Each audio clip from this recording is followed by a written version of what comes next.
Good morning guys, what's up?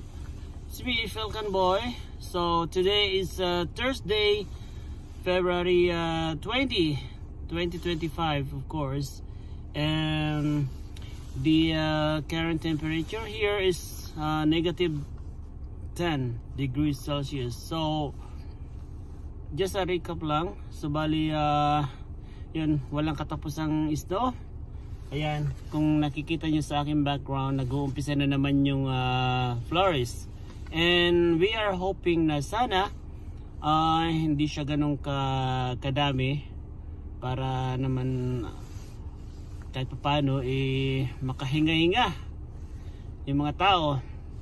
And hindi pa nga kami ganong nakaka-recover from the past snowstorm kasi halos sunod-sunod yung storm last week.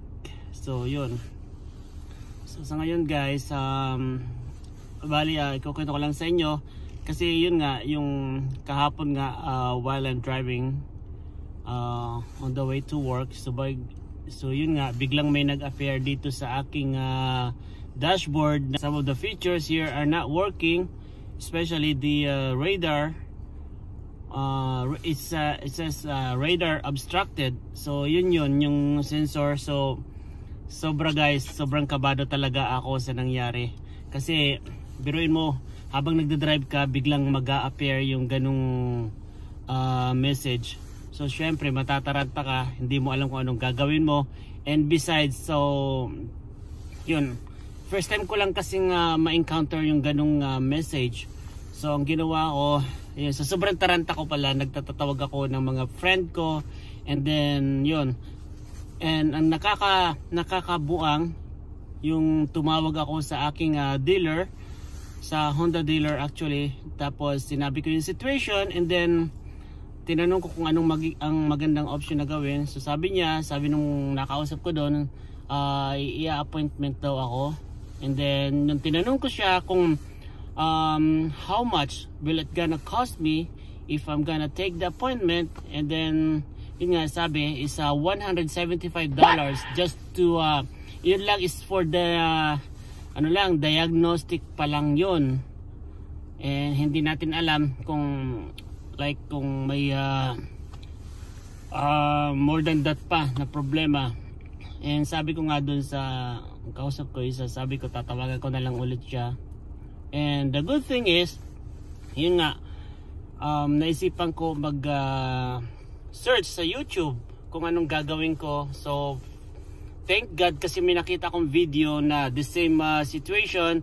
So yun lang, sinunod ko lang kung anong ginawa nung napanood ko doon, kung anong ginawa niya doon sa car niya. Then yun,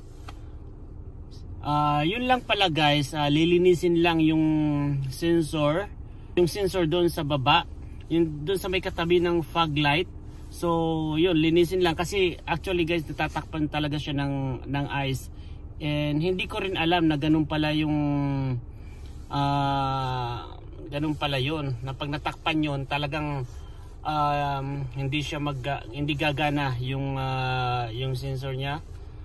Kaya ayun, tapos kinabukasan nung nag-drive na ako, so wala na. Ganun lang yun. Biruin mo yun kung sinunod ko yung sinabi dun sa dealer ko na ipa-appointment ko, and then silang gagawa, $175 plus tax pa yun. So it might cost me like maybe more than $200 just for that.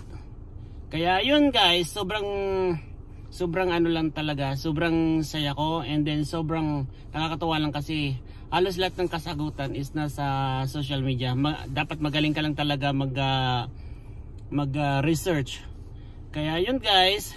So sa mga susunod, kung kayo man po ay nagda-drive, so bali ganun lang ang gawin nyo.